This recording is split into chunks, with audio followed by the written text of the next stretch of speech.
नमस्कार दोस्तों, जय जोहार। मैं कौशल तिवारी और बिहनिया संध्या में आपका स्वागत है। चुनाव आयोग ने तो साफ तौर पर कह दिया है कि ईवीएम हैक ही नहीं हो सकता।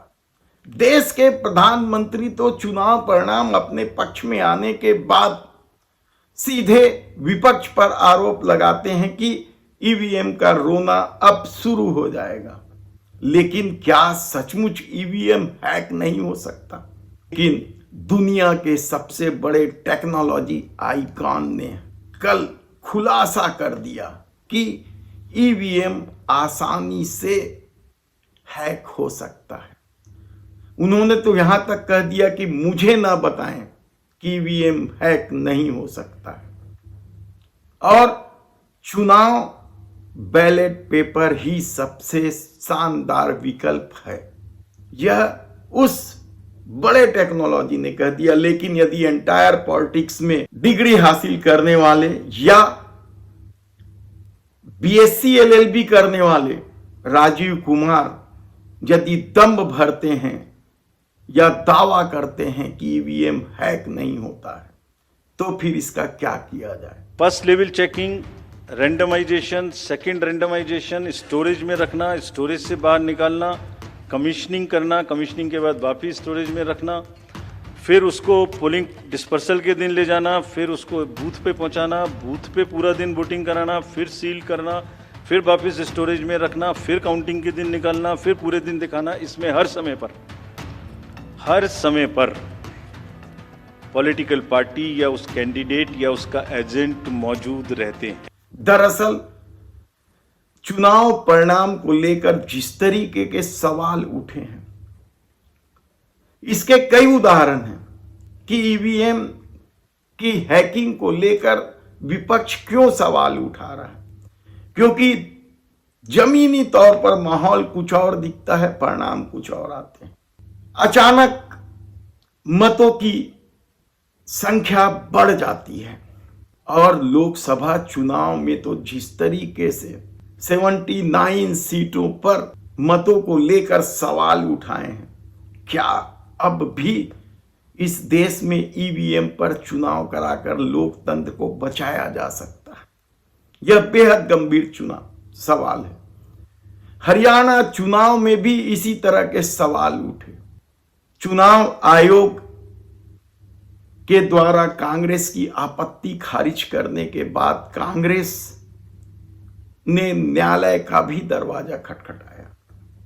लेकिन यदि चुनाव आयुक्त राजीव कुमार, जिन्हें टेक्नोलॉजी की कितनी समझ है कहना मुश्किल है, क्योंकि उनके शैक्षणिक योग्यता में तो यह कहीं नहीं दिखाई देता कि उन्हें टेक्नोलॉजी की समझ है, और उसके बाद वे दावा करते घूम रहे हैं कि ईवीएम हैक नहीं हो सकता। बाकी सब आपको मालूम है, वो टेम्पर नहीं हो सकती, उसमें कोई कनेक्शन नहीं हो सकता। अभी लोग पूछते हैं जब पेजर से उड़ा देते हैं तो ईवीएम को कैसे हैक नहीं कर सकते, ये भी पूछते हैं।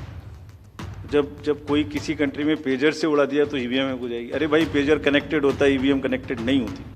और देश के प्रधानमंत्री नरेंद्र मोदी का तो कहना ही क्या। ऐसे में यदि दुनिया के सबसे बड़े टेक्नोलॉजी आइकॉन एलन मस्क ने कह दिया है कि चुनाव के लिए बैलेट पेपर ही सबसे बेहतरीन विकल्प है। I'm a technologist. I know a lot about computers, and I'm like, the last thing I would do is trust a computer program because it's just too easy to hack. It's too easy to add just one line, and it's really difficult to hack paper ballots. तब सवाल ये है कि क्या EVM को hack करके लोकतंत्र को मुट्ठी में किया जा रहा है, लोकतंत्र का अपहरण किया जा रहा है? ये बेहद ही गंभीर सवाल है। देखना है कि इस मामले में आगे क्या कुछ होता है, क्योंकि यदि सत्ता और चुनाव आयोग के गठबंधन को लेकर सवाल उठ रहे हैं, तब चुनाव की निष्पक्षता को कैसे स्वीकार किया जा सकता है? तो क्या अब एलन मस्क के बयान के बाद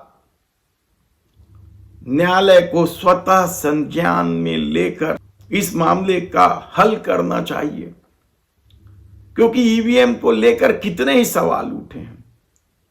और चुनाव आयोग या भारतीय जनता पार्टी एक लाइन में इसे बकवास करार देती है, जबकि हकीकत यह है कि 2014 से पहले खुद भारतीय जनता पार्टी के बड़े बड़े नेता ईवीएम हैकिंग को लेकर सवाल उठाते रहे। सुब्रमण्यम स्वामी की बात नहीं है, वो तो इन दिनों देश के प्रधानमंत्री नरेंद्र मोदी से इतर चल रहे हैं, लेकिन आप यकीन नहीं करेंगे कि ईवीएम को हैक करने को लेकर भारतीय जनता पार्टी के बड़े नेता लाल कृष्ण आडवाणी सहित 5 लोगों की समिति बनी थी। बकायदा एक किताब का भी प्रकाशन किया गया था। क्या वे सारी बातें तब सही थी जब तक सत्ता नहीं मिली थी, या अब सही है? लेकिन एक बात तो तय है, यदि दुनिया के सबसे बड़े टेक्नोलॉजी आइकॉन एलन मस्क ने कह दिया है कि मुझे ना बताएं कि ईवीएम हैक नहीं हो सकता। धन्यवाद।